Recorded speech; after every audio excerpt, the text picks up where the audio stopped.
Assalamualaikum warahmatullahi wabarakatuh. Perkenalkan, nama saya Siti Nur Hasana dari kelas non-reguler semester 3. Ingin mereview pembahasan materi hukum pidana lanjutan pada pertemuan ke-11 yang didoseni oleh Profesor Dr. Haji Heni Nuraini SMH dan diasisteni oleh Dr. Emrendi Ardayandi SMH. Pada pertemuan kali ini melanjutkan pembahasan materi pada pertemuan sebelumnya. Baik, langsung saja. Residip menurut KUHP, yaitu pengulangan atau residip, tidak diatur secara umum dalam buku 1 KUHP tentang ketentuan umum. Tapi secara khusus, untuk tindak pidana tertentu diatur dalam buku 2 dan buku 3 KUHP. Selain itu, KUHP juga mensyaratkan tenggang waktu pengulangan tindak pidana tertentu. Dengan demikian, KUHP menganut sistem residip khusus. Artinya, pemberatan pidana hanya dikenakan pada pengulangan jenis-jenis tindak pidana tertentu saja dan dilakukan pada tenggang waktu tertentu. Residip untuk tindak pidana dapat dilakukan untuk kejahatan maupun untuk pelanggaran, yaitu yang pertama, residip kejahatan. Dengan dianutnya residip khusus, maka residip kejahatan menurut KUHP adalah kejahatan tertentu yang dibedakan dalam A. Residip kejahatan tertentu sejenis yang diatur secara tersebar dalam buku 2 KUHP, yaitu dalam pasal 137 ayat 2, 144 ayat 2, 155 ayat 2, 157 ayat 2, 161 ayat 2, 163 ayat 2, 208 ayat 2, 216 ayat 3, 303 bis ayat 2, 321 ayat 2, dan 393 ayat 2. Dalam residip, kejahatan sejenis hanya ada 11 jenis kejahatan yang merupakan alasan pemberatan pidana. Kemudian syarat-syarat residip adalah: yang pertama, kejahatan yang diulang harus sama atau sejenis dengan kejahatan terdahulu. Yang kedua, antara kejahatan yang terdahulu dan kejahatan yang diulangi harus sudah ada keputusan hakim yang berupa pemidanaan yang mempunyai kekuatan hukum yang pasti dan tetap. Yang ketiga, pelaku kejahatan dalam menjalankan kejahatannya harus merupakan pencaharian khusus untuk pasal 216, 303 bis, dan 393. Syarat itu tidak ada. Dan yang keempat, yaitu pengulangannya dilakukan dalam tenggang waktu tertentu yang disebutkan untuk pasal-pasal A. 2 tahun sejak adanya keputusan hakim yang pasti atau tetap, pasal 137, pasal 144, 208, 216, 303 bis, dan 321 KUHP. Dan B. 5 tahun sejak adanya keputusan hakim yang pasti atau tetap, yaitu pasal 155, pasal 157, pasal 161, 163, dan 393 KUHP. Tidak mungkin ada residip apabila 1. Keputusan hakim tidak berupa pemidanaan, melainkan pembebasan dari segala tuntutan dan pelepasan dari segala tuntutan. 2. Keputusan atau vonis hakim masih dapat berubah dengan adanya upaya-upaya hukum yang berlaku, yaitu seperti banding dan kasasi. Yang ketiga, keputusan hakim yang berupa penetapan, yaitu misalnya keputusan yang menyatakan tidak berwenangnya hakim untuk memeriksa perkara tersebut, keputusan tentang tidak diterimanya tuntutan jaksa karena terdakwa tidak melakukan kesalahan, yang terakhir tidak diterimanya perkara karena penuntutnya sudah daluarsa. Kemudian B. Residip kejahatan-kejahatan tertentu yang termasuk kelompok jenis hanya diatur dalam 3 pasal, yaitu diatur dalam pasal 486, pasal 487, dan pasal 488 KUHP.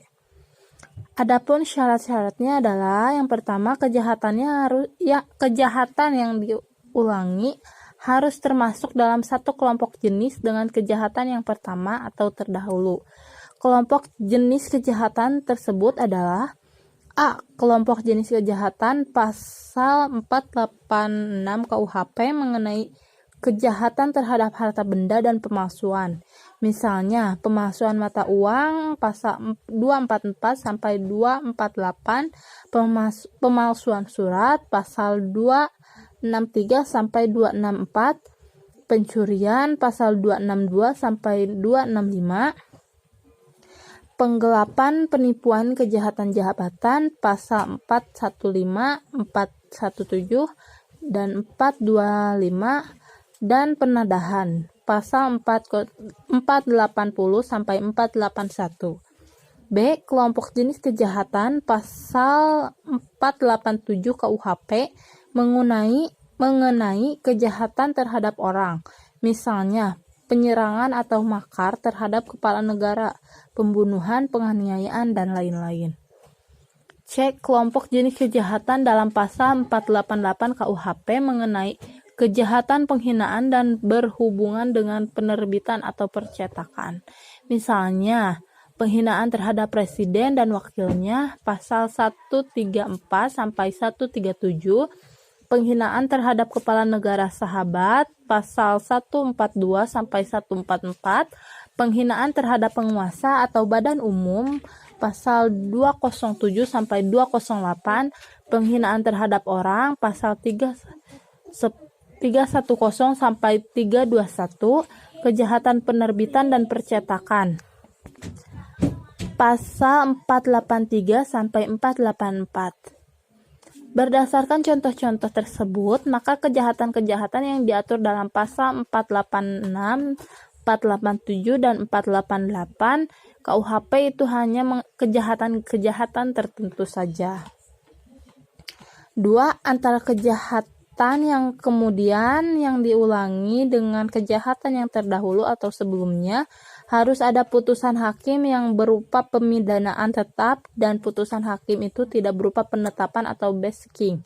3. Pemidanaan yang dijatuhkan oleh hakim terdahulu haruslah berupa pidana penjara. 4. Ketika melakukan pengulangan tindak pidana, tenggang waktunya belum lewat 5 tahun, yaitu dihitung sejak menjalani untuk seluruhnya atau sebagian dari pidana penjara yang dijatuhkan terdahulu, dan sejak pidana penjara tersebut sama sekali telah dihapuskan. B. Belum lewat tenggang waktu daluarsa kewenangan menjalankan pidana penjara yang terdahulu. 2. Residiv pelanggaran diatur dalam buku 3 KUHP, yaitu ada 14 jenis pelanggaran yang merupakan alasan pemberatan. Di antaranya ada pasal 489, pasal 492, pasal 495, pasal 501, pasal 512, pasal 516, pasal 517, pasal 530, pasal 536, pasal 540, pasal 541, pasal 544, pasal 545, dan yang terakhir pasal 549. Syarat-syarat dari residiv pelanggaran yaitu yang pertama, pelanggaran yang dilakukan harus sama atau sejenis dengan pelanggaran terdahulu.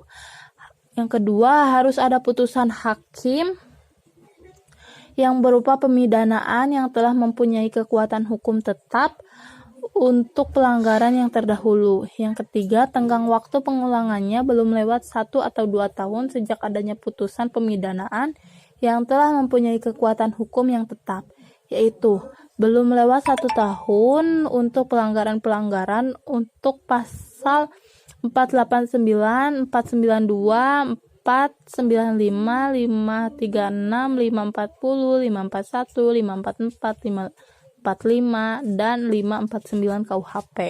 Kemudian belum lewat 2 tahun untuk pelanggaran pasal-pasal 501, 512, 516, 517, dan 530 KUHP. Berdasarkan uraian tersebut, maka pemberatan untuk pelanggaran yang pertama ada pidana denda diganti atau ditinggalkan menjadi pidana kurungan, dan yang kedua pidana denda atau kurungan dilipatkan jadi 2 kali. D. Residiv di luar KUHP. Residiv kejahatan terhadap dalam beberapa tindak pidana khusus seperti narkotika dan lain-lain. Untuk pengulangannya yaitu umumnya mendapat pemberatan apabila A. Sanksi pidananya berupa pidana penjara, maka pemberatannya ditambah sepertiganya. B. Untuk sanksi pidananya yang berupa denda, maka pemberatannya dikali 2, mohon maaf. Kemudian residiv pelanggaran di luar KUHP terdapat dalam Undang-Undang Nomor 14 Tahun 1992 dan lain-lain dengan ketentuan pemberatannya yaitu A. Tenggang waktu pengulangan beragam, yaitu ada yang 1 tahun dan ada yang 2 tahun. Dan B. Untuk pemberatannya ada yang ditambah separuh, sepertiga, dan ada yang dilipat gandakan menjadi 2. Mungkin sekian yang dapat saya sampaikan. Mohon maaf bila ada kesalahan. Wassalamualaikum warahmatullahi wabarakatuh.